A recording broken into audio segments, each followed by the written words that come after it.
So some love Nordics, some are just terrified of it. And like, look, I roll my eyes as much as anyone at people who are averse to Nordics. However, it's not worth it if some athletes are just totally freaked out by them. Find another way, and definitely still train eccentrically, but find another way.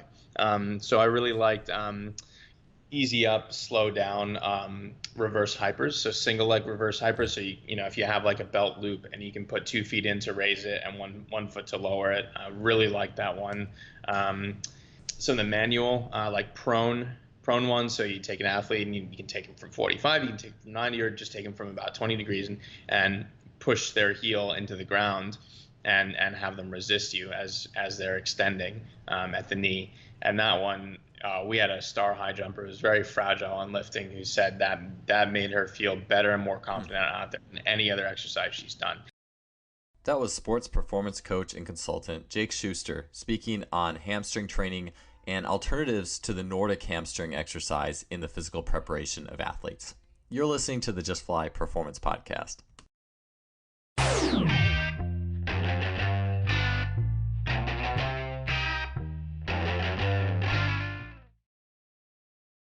Today's episode is brought to you by Simply Faster.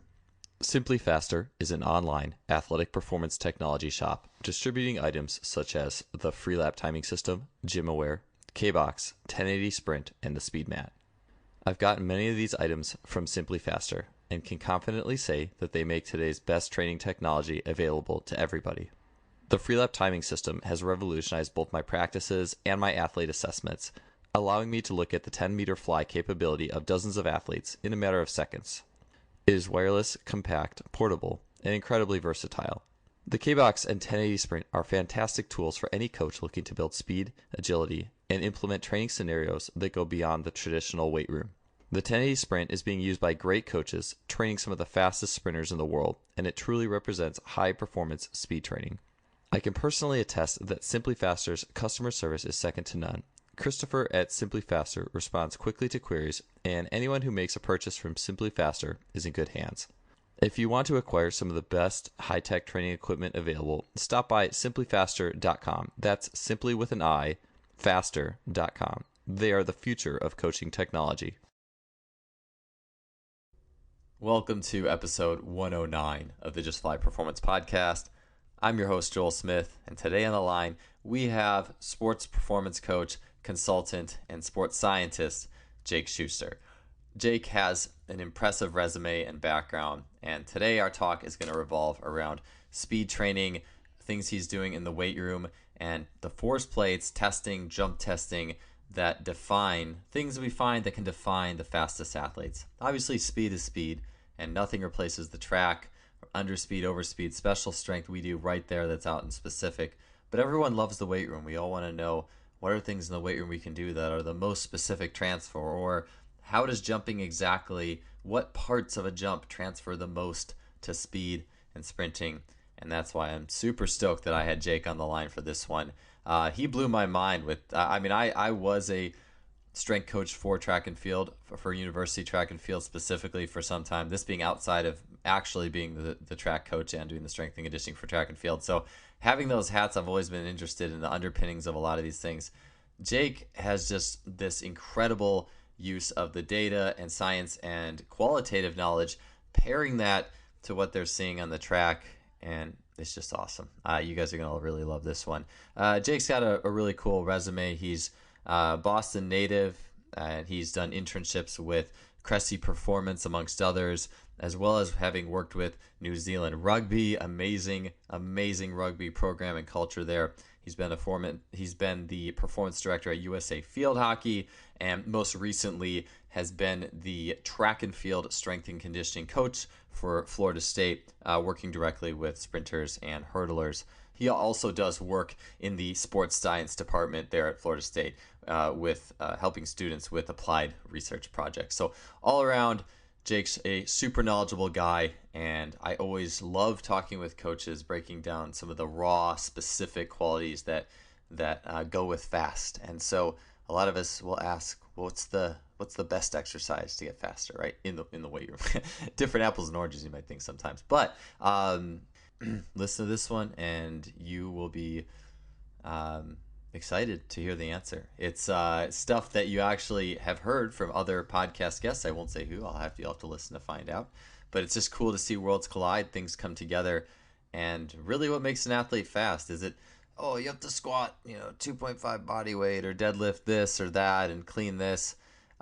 Speed's actually pretty simple, and when you hear about what the highest transferring things are, it kind of makes sense. So, also, Jake is going to talk a lot about things like asymmetry. When is it fine, which is probably most of the time.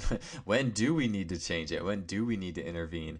Also, he's going to talk about eccentric training, like you heard a little bit in the teaser there, isometric training concepts, how Jake does foster general strength work, quote unquote general strength squats and deadlifts and those things in working with track athletes or field sport athletes, and how that differs, as well as just the general differences and how do you go about programming when the goal is maximal top performance at a particular time versus staying robust for a longer period of time, like team sports, which you heard a little bit maybe in the Milan and Jovanovic episode a few episodes ago. We're also going to talk Olympic lifts and velocity-based training, as well as a few other cool topics. So I really love doing this one. It was one as well where it's like I took notes, went through the editing process again, had some more thoughts and notes, and I can't, regardless of whether you're a track coach, strength, sports performance coach, or an athlete, this one has got a lot of really cool stuff that will not only make you think, but also just give you great direction in what transfers to these sports skills that we try to improve. So on to episode 109 with a brilliant coach in Jake Schuster. Jake, welcome to the show. Thanks for being here today. Thank you for having me. Yeah, absolutely, man.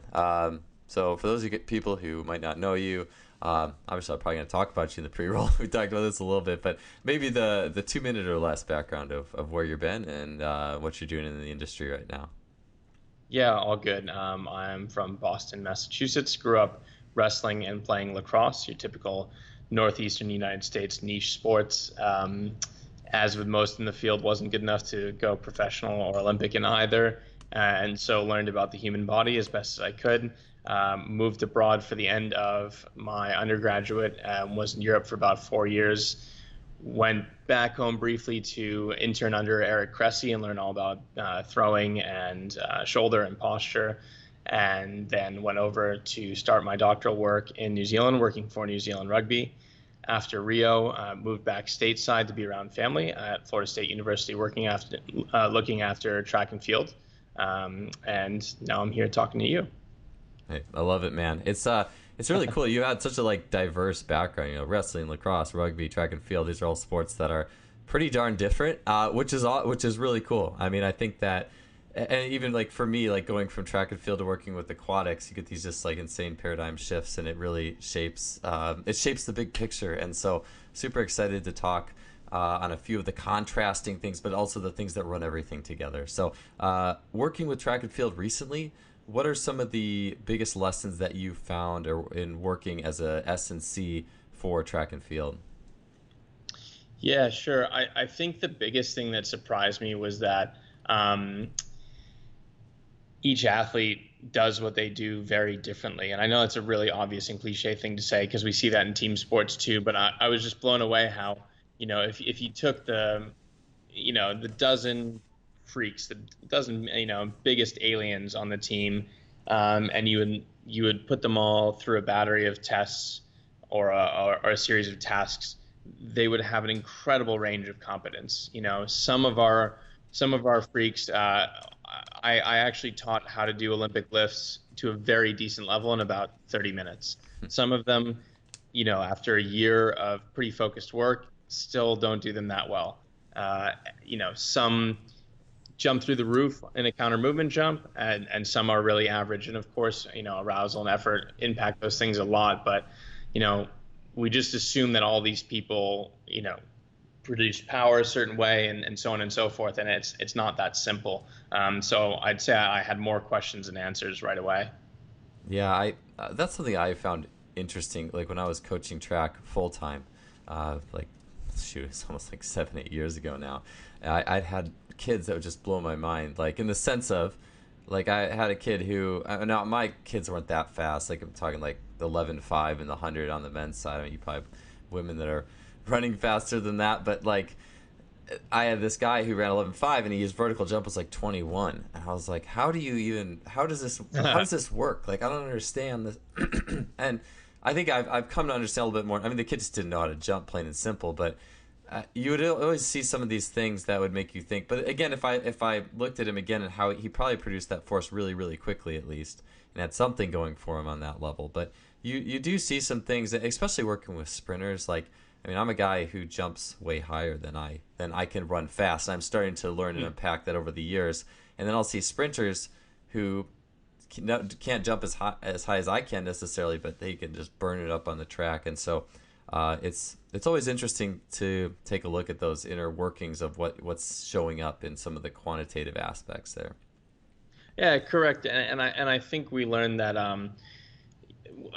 there's task specificity, and that's such a strong factor for us. Is like you touched on, there's some athletes who are just incredible at their event and not necessarily anything else, and that exists, not just in the sprints. It exists in the 800. It exists in the high jump. And I think we try too hard to put people into boxes with training, and it's just not that simple. For example, we had a 60-meter conference champ who just did not have a top end. He was just so big and strong. And so you'd think, oh, he's probably not that powerful. He probably can't translate that strength. Well, guess what? He had the best rate of power development in the counter movement jump on the force decks of any athlete in the university. So, that doesn't necessarily add up. You can't make assumptions, and that's fun for what we do. Yeah, so speaking of that too, like rate of force development, things that you're looking at, what are some of the qualitative things that you look for if you're using force decks, velocity-based training perhaps, and the Olympic movements, or various KPIs? What are some of the big things that you've been looking for, or just maybe that could even be obviously generally applied to those seeking to get faster at sprinting? Sure. Well, with our sprinters to start, the things specific to athletics for those that are interested in that, we did look at maximum velocity. So doing your standard horizontal force power profile, and that we found that maximum velocity, you can work backwards. It's not that difficult to figure out that if you want to break 10 seconds in the 100, you're going to need to just about scratch 12 meters per second on your top end. And we were able to get 4 of our guys over 11.5 meters per second. Obviously, there's a lot more that goes into it, but you can figure out what the ingredients you need are for any particular task. On the broader monitoring side, in our counter movement jumps, we really liked concentric impulse, relative rate of power development, so RPD, and eccentric mean relative power. We found was our favorite one to just kind of look at how are they gathering to produce force. The other big one that we found took some figuring out was when looking at asymmetries, we wanted both takeoff and landing asymmetries, which sounds obvious, but I was surprised how few were actually looking at that. And I hadn't thought of it. As a fellow by the name of Jared Anflick, who works a bit with force decks, who taught me that, because I was amazed how jumping and landing strategies were so different in different athletes. Some would totally favor one side, and some would push hard off one side and land hard on the other side. So that was a big one that we looked at when addressing asymmetries. With that one, we just tried to look at the so-called stability of asymmetries, as Dan Cohen calls it. So we're not just trying to get someone from 15% down to 10%. That might not even be a productive task. But what we do need to look at is if someone is normally at 10% one day, they show up at 20, that's when we want to send them back to the physio table and say, hey, let's make sure you're all good to go out there and compete and hopefully not bust an ACL. On the Nord board, which we used quite a lot, we looked at both in the traditional Nordic test and also 3 isometric tests. So two on the Nord board and 1 using force decks. So a heel on the plate, almost straight leg, a supine push, so a whole body push into a barbell that was too heavy to move. So we just called that the supine straight leg push. I got that one from Coach Alex Natira. Yeah. And then we just used a chest on 30-inch box, single leg and double leg squeeze on the Nord board. I love it, man. I gotta start. So in the process of unpacking all this, I'm trying to like make some notes so I can kind of keep up with I my. know I'm name dropping horribly. I just want to give people credit where it's due. Oh no, right? Hey, right on. As soon as you said that we're talking about that single leg push setup. I was just going, yeah, back and thinking, yeah, hey, I think Alex Natera, like that's something and I'm excited that you're doing it and that we can talk maybe about a little bit about that data. And I want to cover some of some of what you're talking about, like eccentric mean relative power and the supine push and some of those KPIs. Before I get to that, actually, you were talking about asymmetry, and this is something I think that a lot of people are talking about right now. I'm really interested in it, and I like that you brought up like the relative asymmetry, because in watching and it's obvious in the jumps and throws and things like that there's asymmetrical patterns, but the sprints you watch champion sprinters, Usain Bolt has an asymmetrical stride. Noah Yeah, Lyles, his hands, he's running 19 whatever, and his two hands are doing two different things on the it's backstretch. crazy. Yeah. And so, and yeah, like we can drive ourselves nuts trying to, I guess, quote unquote, correct that. But and I just had an episode coming out today, just with Michelle Boland, talking about the postural restoration based principles of human asymmetry and how this is normal. Like this is not, and so Yeah. that relative aspect, I think that's really cool. I mean, was it that? I mean, would in every athlete pretty much was showing some level of jump based asymmetry? Then you were saying. Yeah, completely. And I was surprised on the Nord board, our biggest asymmetries came out in our horizontal jumpers. And that was not just one or two. So across, I'd say 7 or 8 total long jumpers and triple jumpers, they had bigger asymmetries than our high jumpers. And we had, Well, again, a decent enough sample size to really raise our eyebrows at that one.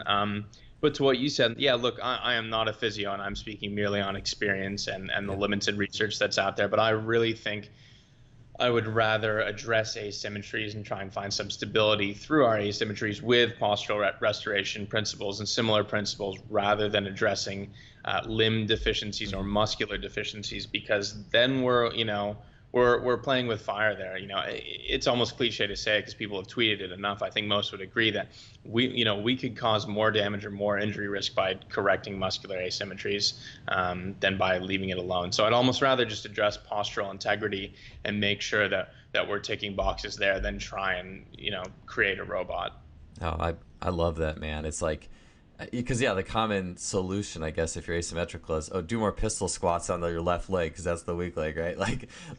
Get yourself in balance, quote unquote. When yeah, it's just, it needs a sport and then proximal position, and it's just really cool that you're looking at that and integrating that. I like that you're mentioning too, like hamstring strength asymmetries and horizontal jumpers, like long, like, so was it their takeoff leg hamstring that would be significantly stronger, or the Yeah. penultimate leg?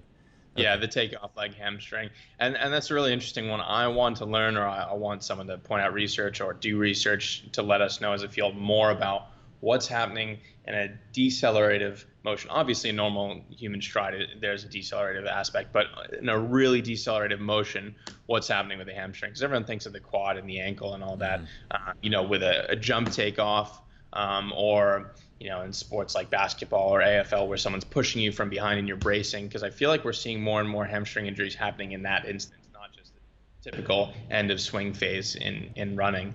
So I want to know what's happening with the hamstring in that decelerative stomp, Yeah. because it was definitely that hamstring was stronger in all of our horizontal jumpers. That's cool. And even compared to high jump, that's really interesting. I was just thinking about, and this is me being a little biomechanics nerd, but like Juan Miguel Echevarria jumping the farthest jump in 20, 30 years, and his last stride was like insanely long. And you think about his hamstring probably developed to, to work with that stride, like over time. And he Yeah. probably has specific strength to fit his technique. And you think about the asymmetry in those run ups, and that's interesting, that versus high jump. But I mean, I guess it makes sense. I would love to see that data on a lot. I mean, you got my wheels turning, Jake. I love it.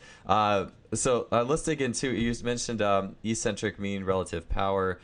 How does that fit in with some of the things? Could you explain that a little bit? How does that fit in with some of the things that you were seeing out of your athletes?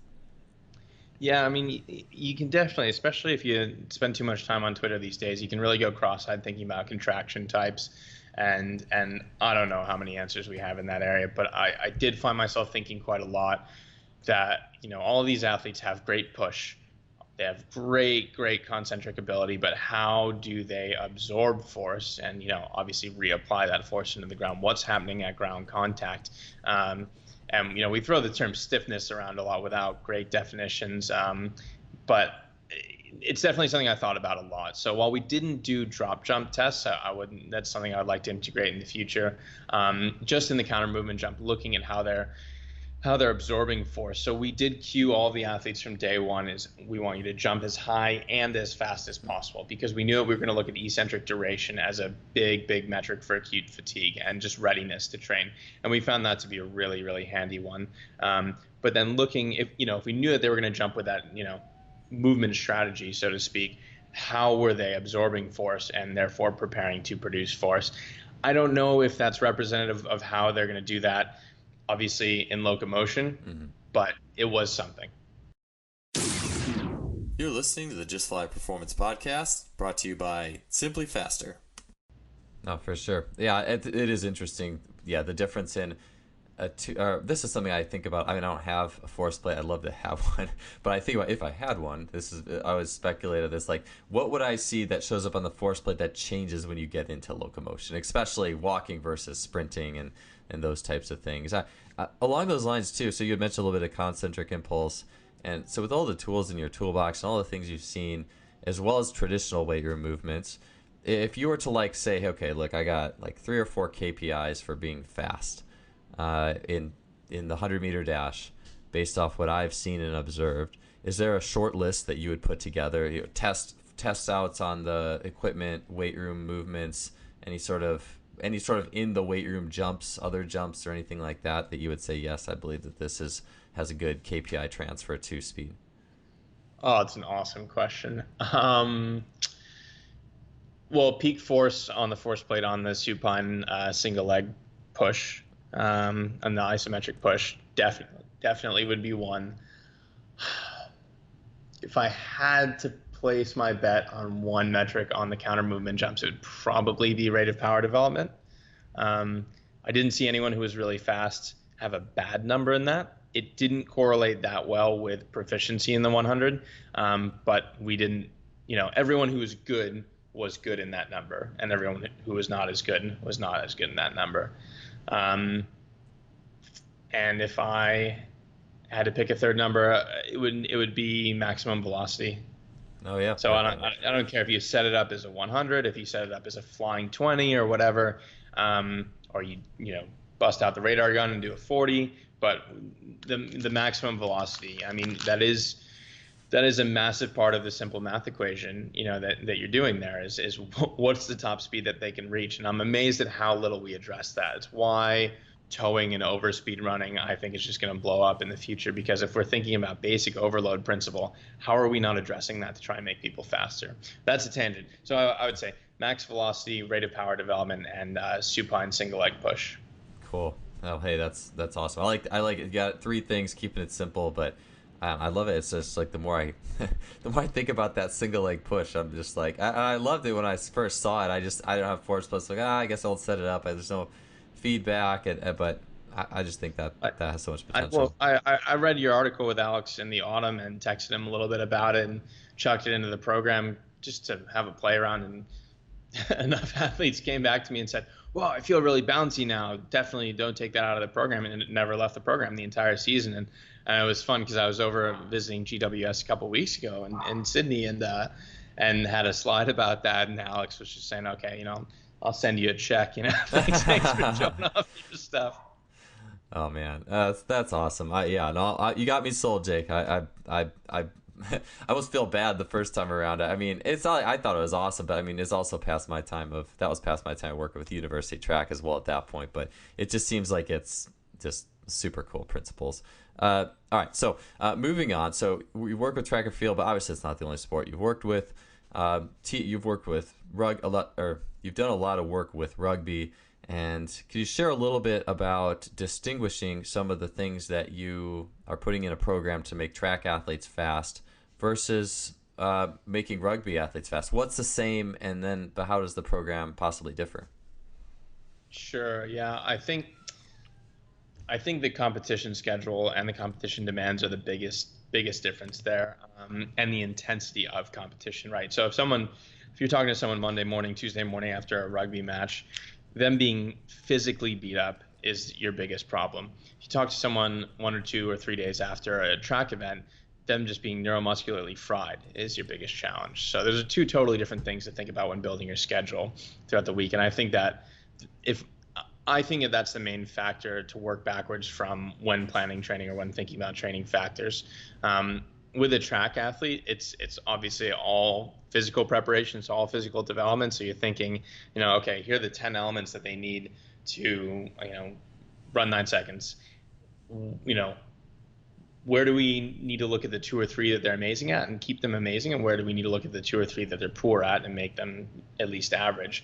Whereas in rugby, for example, or any team sport, there's always this narrative about just keeping them healthy and maintenance and things like that. And it's true. It's also annoying. We want them to physically develop as much as possible. And we're still stuck in this mode where we just get them crazy fit during preseason and we show these cool training videos and then we assume that we've ticked the box and we're getting them fit and then just keep everybody in a good mood for the next 8 months. And I don't know if we're doing our athletes a good service with that. I don't necessarily have the answers either.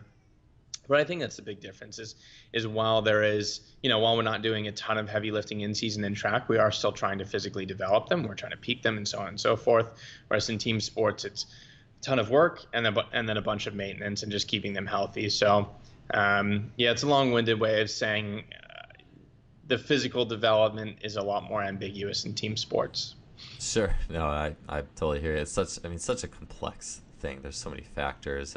What in terms of like microdosing or training frequency, is there a big shift between the two that you've kind of seen or noticed? I'd say that depends entirely on the coaches you're working with and their philosophy and the athletes and this and that. I mean, yeah, it comes back to, and this is going to sound annoying and repetitive, but like every athlete is different. Honestly, Joel, I found I had to throw every assumption out the window with that stuff. Some of our skinniest and I don't want to say weak looking because he'd be mad at me for saying that, but not as powerful looking athletes wanted to lift right before competition and knew that they would feel better if they were lifting heavy throughout the season. And some of our biggest and most powerful athletes, maybe it's because they were moving, such great loads, but we had to be very, very careful and much more sensitive with them around what they were doing in season. So yeah, I think just everything is different with each athlete. Oh yeah, right on. So with rugby too, especially, like, what are elements of what you would say if you're designing a program in like a team sport setting, rugby, maybe football, soccer, those types of things? What are some elements of building both fast and robust athletes? So trying to get the athlete as fast and powerful as possible, but you also want them to be robust, injury-free. What would you say some core components or things to look at in building that program would be? Sure. I'd say that the 3 things would be maximum velocity exposure. There's 4. Maximum velocity exposure, motor control and context-specific running, structural integrity, both in terms of isometrics and postural integrity, and eccentric work. So I'll go backwards through those. In a field where we have so few answers, I've rarely seen anything as obvious and easy to address as, we know, we're pretty darn sure that longer fascicles mean less injury risk, mean less soft tissue injury risk, and doing eccentrics lengthens fascicles. So let's do eccentrics. That, to me, anyone who argues that is doing it for the sake of attention or I don't know what. So that's an easy element. Structural integrity, I think, again, whether you're addressing breathing patterns or just, the so-called core strength, postural integrity, and doing isometrics, whether that's building neuromuscular capability or tendons or what have you, I think isometrics work and are really valuable. The third thing is motor specific or, task specific running. So I think it's very easy to set up, if it's rugby, for example, you set up a defender on the 22 and you run in from halfway and you have half the field and you try and score while making only two moves maximum. You're working on running as fast as you can with an opponent with a ball, just setting up simple tasks and running within them. There's a lot of back and forth on this one and this area. I think a lot of people have gone overboard. A lot of people are using some of Franz Bosch's drills just to say that they do them. And I know Franz and I like him and I've learned a ton from him. But people are kind of doing it half baked. people get spooked by how simple that stuff is, and that's a good thing, because we just need to set up tasks that can help people learn in the right environment and improve their tasks within certain constraints. And then the final element is running as fast as we can, as often as we can. I think the most important thing we can do as practitioners is provide our athletes the ability to work on their skills as much as possible. And from a physical preparation standpoint, maybe the second best thing we can do is bring them to the pitch healthy and ready to get maximum velocity exposure as often as possible. At least twice a week, I would hope. So you're talking, with that max V exposure, you're talking training outside of their actual practice, like trying to get them through a fly sprint or something like that, or just within the practice itself? No, hopefully within the sport practice. Okay, yeah. Okay, that's kind of what I was trying to confuse there a little bit as to, because especially you see like the GPS now with the team sport and stuff like that. And I'll admit, team sport and the technology revolving around that, field sport especially, isn't really my wheelhouse because I don't have a ton of exposure there myself. But you see, like on Twitter, people will post the highest velocity from practice this week that you ran, and I'm like, that seems like a pretty darn good motivator to be. Not that people aren't motivated as it is, and your whatever instincts you have when you're actually playing, but I mean it shows that that's definitely max velocity training in and of itself. So yeah, I just had to follow up on that one a little bit. No, all good, and it definitely does come down to how the coaches want to design the drills and how the athletes compete and things like that. Some athletes are incredibly skilled and smooth, and it's really hard for them to hit top speed, and some just play out of their mind and hit it like 4 times a week. So there's a lot of dynamics around it, but plain and simple, I feel that exposure to maximum velocity is as good of an injury reduction method as we have available to us. It's just not sexy enough for people to monetize it, but I think that's the key. I think that's the most important thing we can do. So however you can get it, you should. Oh, no, right on. I just even talked with David Weck a couple weeks ago. Is like money getting fast. Just sprinting as fast as you can doesn't make people that much money at the end of the day. You don't buy sprint spikes out of Dick's Sporting Goods. It's simple. It's primal. Yeah, and it's the greatest stimulus we have. Exactly. Like you want to change body composition as an average Joe, go out and sprint and tell me how you look in a month. Go out and sprint 3 times a week, 4 times a week. I mean, it's obvious. It's the greatest stimulus we have.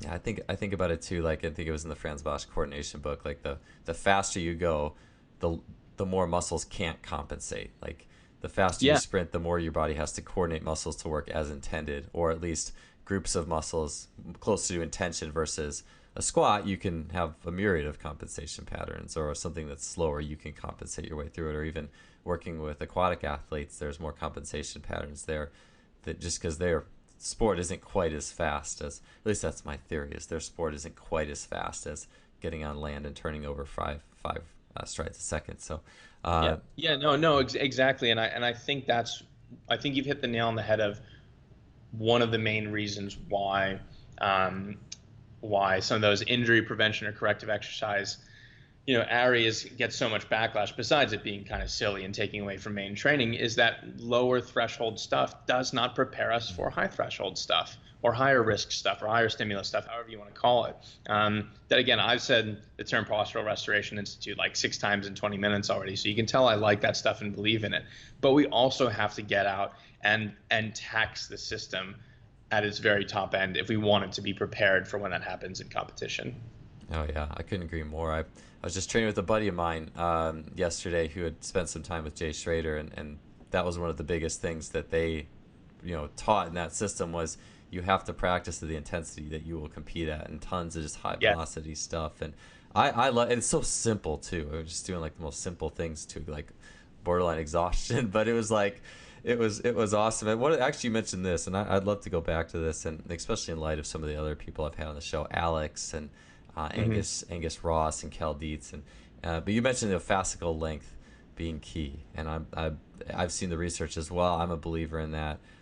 In learning more about Jay's system, I learned that training at length is a critical component of that system, and so I'm always trying to figure out more ways and thoughts about muscle length and as well as eccentric training. And tell me about, what's your approach to the eccentric component of the training equation? I think it definitely depends on. I need to stop saying this, but it does depend on the individual athlete and their Oh, no, for response. sure. No, for Um, sure. so some love Nordics, some are just terrified of it, and like, look, I roll my eyes as much as anyone at people who are averse to Nordics. However, it's not worth it if some athletes are just totally freaked out by them. Find another way, and definitely still train eccentrically, but find another way. So I really liked kind of like easy up, slow down, reverse hypers. So single leg reverse hypers. So if you have like a belt loop and you can put 2 feet in to raise it and one foot to lower it. I really like that one. Um, the manual like prone one. So you take an athlete and you can take him from 45, you can take him from 90, or just take him from about 20 degrees and push their heel into the ground and have them resist you as they're extending at the knee. And that one, we had a star high jumper who was very fragile on lifting, who said that made her feel better and more confident out there than any other exercise she's done. And it made her incredibly sore the first time she did it, obviously. But that's those are probably the two that I really like outside of Nordics. I wouldn't pretend to have a ton that I use, but those are the two main ones. You're listening to the Just Fly Performance Podcast, brought to you by Simply Faster. Cool. Yeah, that's something I've actually been thinking about recently, and now that you talk about it, is like, especially with different athletes who respond to different things, like, and I've thought about this through some of Christian Thibodeau's work and the neurotyping ideas too. And for me personally, and I haven't gotten to the point where I have used like big lift eccentrics with my athletes, and maybe it's just because every time I've personally done it, this is not like the best reason, and I'm always trying to think outside of myself, and I'm trying to look at trends and groups, and that's why I asked this question too. But like, using the big lifts for eccentrics carries a very heavy neurological price. Like if you're doing squats and I mean, shoot, if I do eccentric overload squats, even a few reps, my vertical goes down 3-4 inches in a very short period of time, and I'm just like, sheesh, like. But I that's got my wheels turning the last month. Like, okay, what about the peripheral stuff? Something that's like not a high cost to the nervous system. Like Nordic hamstrings are not nearly as high a cost as doing a heavy ass squat with way more than you could put up on the way up, or like even that single leg hip extension you're talking about. Like some of those, maybe the gold lies more in terms of something that's more robust across the board for all athletes before you start getting into different people's response to the thing in general. Some of the, I guess you call it, smaller movements at the critical junctions and critical muscles. Yeah, and I think you're right about range of motion as well. Like, and whether something's bilateral or unilateral has a big impact. Because if we think about, like, we all know superstar athletes that have terrible lumbopelvic control, and if we're placing crazy demand on that where we don't need to, are we really getting what we should out of the weight room? And yeah, I'm with you there on like eccentric focus squats. Stuff like that exposes any kind of lack of postural integrity so much that I find it often just hurts to try and do stuff like that. And one of the exercises that I took from your article with Alex was they kind of like what would you call it? The yield switches. So the catches. So you'd be supine elevated on 2 parallel benches, and then you kind of kick up and catch yourself on another limb, and that's one that just scares the crap out of you the first time you try it, but once our athletes got the hang of it, they loved it. They said, "Wow, I can feel that I'm going to get a lot stronger and a lot stiffer from this." And that's not a long range of motion exercise, but there's definitely an eccentric element to it. Yeah, no, it did look like it would take a few practice sessions before it's like, okay, I'm fully comfortable in doing this with the maximal amount of power, just because your legs are kind of straightened, but I mean, it looks like it has an awesome potential to it, no doubt. All that stuff is really intriguing to me. It makes me wish I was back in my early 20s being a track athlete again too, and it's just such powerful stuff, and I like what Alex. And so I'm interested in your take on this. Working as in your work for University S&C track and field, or as S&C for University track and field, but just the thoughts on general strength. Obviously, this would be something that's pretty universal and people think about a lot, but like, in looking at everything that you have learned with the force plates, these high yield, high KPI type movements, how do you approach general strength?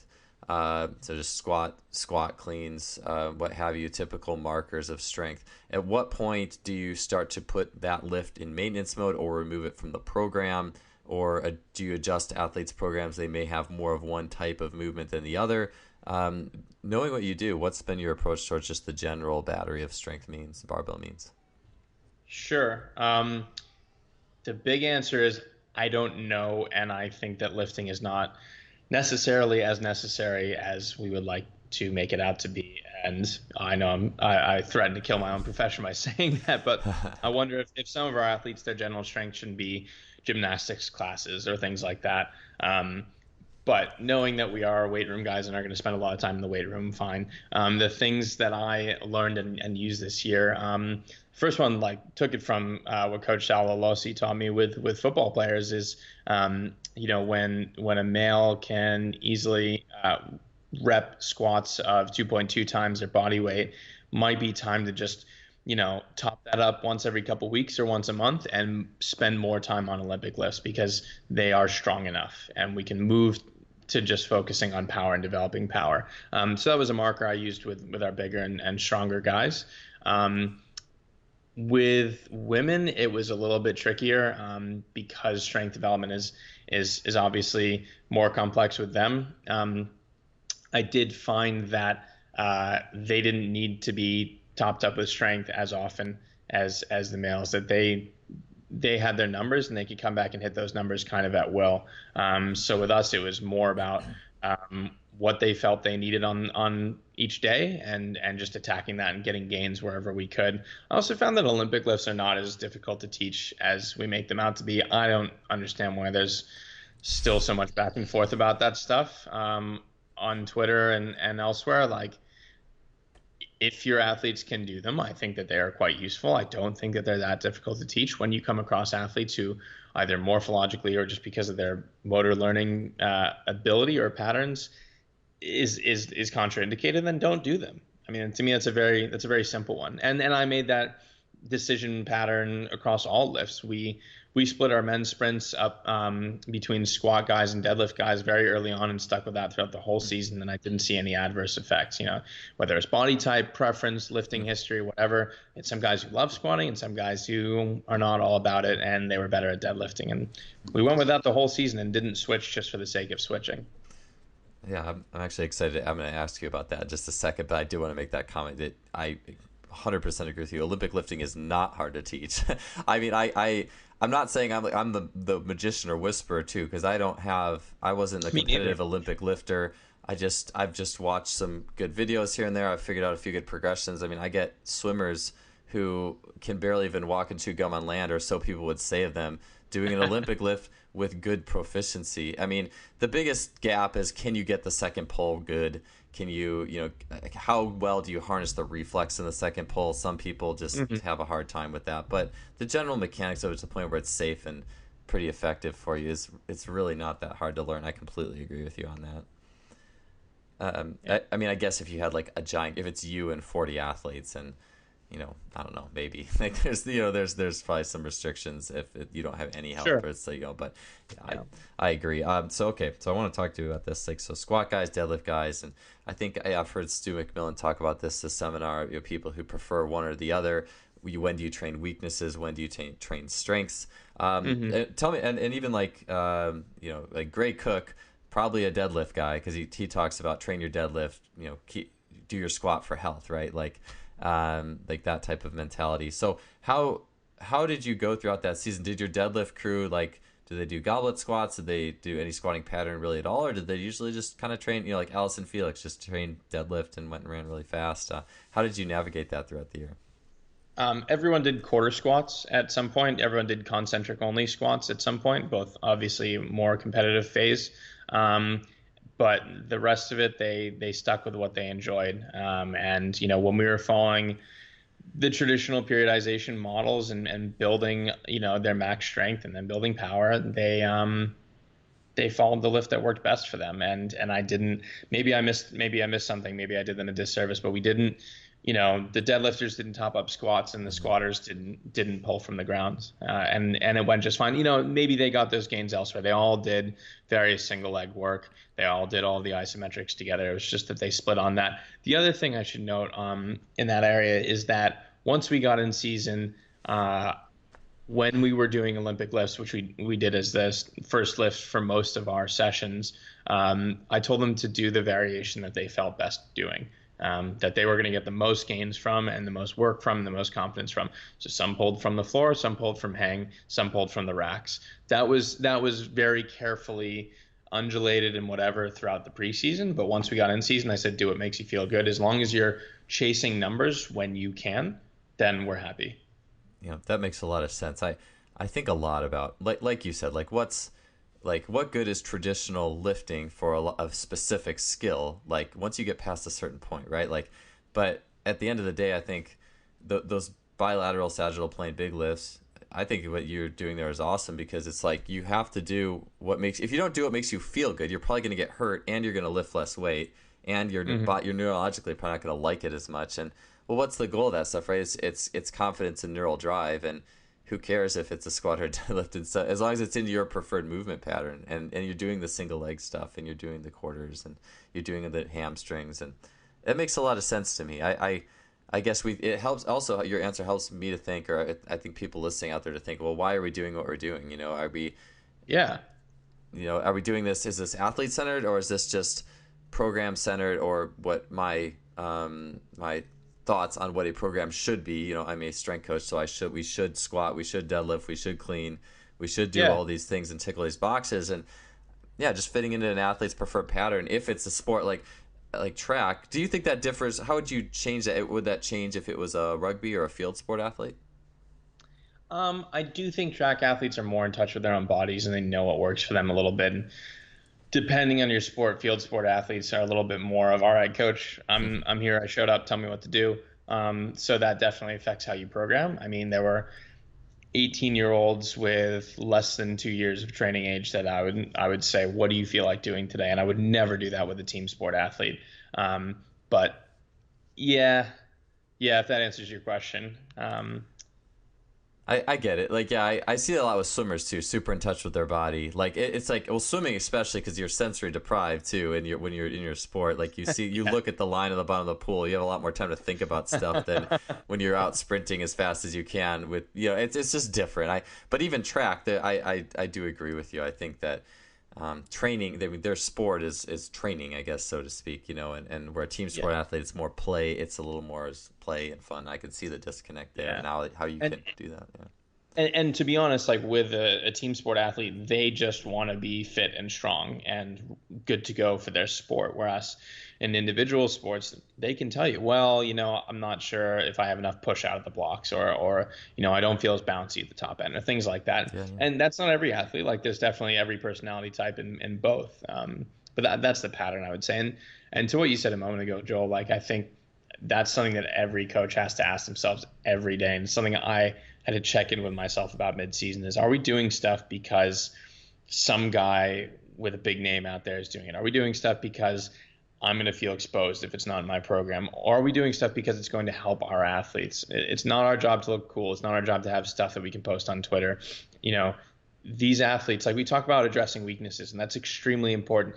But these athletes feel uncomfortable enough out there in their training. We don't need to make them look like fools in the weight room. We probably want to give them confidence in the weight room. We probably want them to feel good. And I'm not saying, blow smoke up their asses or give them fluffy exercises that will make them look good. I'm saying they should do stuff that's going to make them become powerful, but feel powerful as well. And so there's a time and a place to address weakness in the weight room. And like you said, that's the eccentrics, that's the breathing, that's the correctives, that's the pre-work. Maybe that's some of your single leg work. That's when you put in Turkish get-ups, things like that. But there, I feel like the big rocks should be things that are going to go well.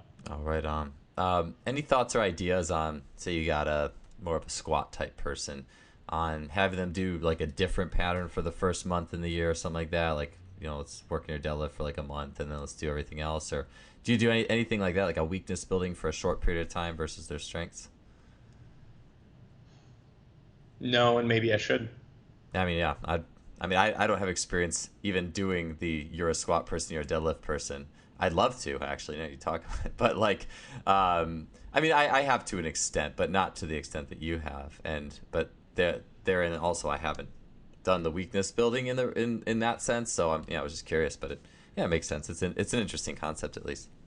We did change up in the preseason grips and stances and things like that, but they didn't necessarily change the exercise. Yeah, cool, man.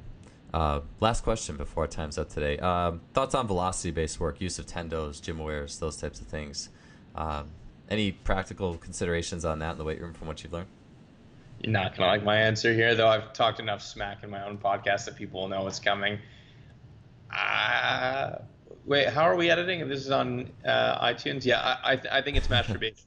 I do. I think it's trying to show complexity. Now, let me go back and try and preface this. Okay, I think for competition, for getting athletes to say, "Oh, he didn't 1 meter per second. I wanted to do two." Like, excellent, really good. If you have a leaderboard, it absolutely has its place. If you have super fine-tuned veteran athletes and you need to know their status that day and you want to do relative intensities and stuff, absolutely has its place. If you only have two coaches for 40 athletes in the room and you're spending half of your energy pulling strings out of boxes, you are not doing a service to your athletes. Now, there's other products out there, and like GymAware certainly has its place.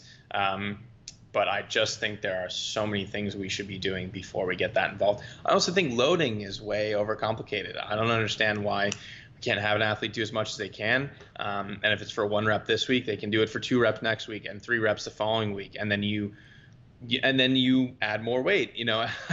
I don't know why we are doing cartwheels to try and make complex loading. And I don't even think we need to do that much submaximal loading. Like we spoke about, there's a time and a place for power work, but I think then you prescribe exercises that involve velocity. You don't necessarily have to go at 70% here and 80% there. I think most of the time, let the athlete relax and stop thinking about so much stuff and lift something as heavy as they can or push something as hard as they can. And when you need to adjust or you want them to move faster, practice other qualities, then you give them exercises that involve that. I understand. I think the point where I definitely draw the line and completely agree with you, when it's like, okay, we're lifting in this zone, this strength zone, and this speed, and this strength zone, this speed, and I think it can be, whenever we can simplify things, it's always better, like, and simplify what we're trying to get out of the weight room. I do like it, like you said, if there's a leaderboard, if you can use it for motivation, or even I have found if an athlete has a propensity to try to lift more than they should in an Olympic movement and tying them down to a number, something Yeah. like bringing in a feedback, and even more like the research too is like the jump squats, right? It's the velocity stuff in the weight room anyways, more so than the strength stuff. As far as I think I'm familiar with the research in terms of what you're getting out of it. It's the stuff that's more closer to organic reflexive human movement than a bilateral sagittal. When you're Sure, tying sure. things down. And along that line, like we have to be proficient as coaches to be able to look at someone doing a clean and saying, no, that's not good enough. Take off 5 pounds. Like we have to be able Yeah, to I do. agree. We, if we need a number to back it up to kind of win an argument with a stubborn athlete, that's fine. But we should be able to do it ourselves first. Um, and I think, yeah, look, I think if you're taking 100 kilograms and everyone is benching it, and for 3 reps, and you're having a contest to see who can move it the fastest because whatever, you're in a power phase. Awesome, great time to have something like that out. But we don't need to be setting up on 20 platforms when there's only two coaches on the floor. Yeah, no, I totally respect that. I think that's totally fair, and I've always wondered that myself. I didn't even do velocity based work, or I should just say use a tendo. I didn't use a tendo until I was 28, 29. I found it helped motivate some female athletes in Olympic lifts a little bit more. But outside of that, Yeah. I just it can definitely add layers of complexity to areas that it's not needed, like you said. So I think that's cool, man. Okay, cool. Well, hey, I think that's about all the time we had for this podcast, Jake. But I'm glad we could get this in this morning. Just love talking to you. It's just really cool sitting down and hearing about all the things that you're doing that are helping athletes get faster and better, and that also have a qualitative or quantitative, both probably, also that quantitative backing behind it in harnessing technology that we in the direction this field needs to go. So really cool. Thanks for talking today. No, thank you for your time, Joel, and thanks for having me on. Looking forward to chatting more in the future.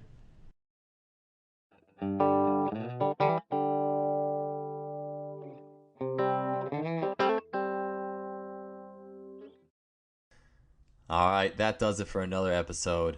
This is your host, Joel Smith, signing off. I love that episode, by the way. Jake is the man. I just learned a lot, and I think that it really connected a lot of dots for me. I hope it did for you as well, or at the very least, you had some new ways of seeing things and thinking about things, and it's just cool. I like these landmark speed, weight room transference exercises. Really enjoy this stuff. So, anyways, we'll be back with another great guest next week for episode 110. In the meantime, don't forget to visit our sponsor, simplyfaster.com, suppliers of high-end training technology. Also, if you enjoyed this podcast, what we do here at Just Fly Sports, don't hesitate to hop on iTunes, Stitcher, and shoot us a rating. I really appreciate it. We'll see you guys next week.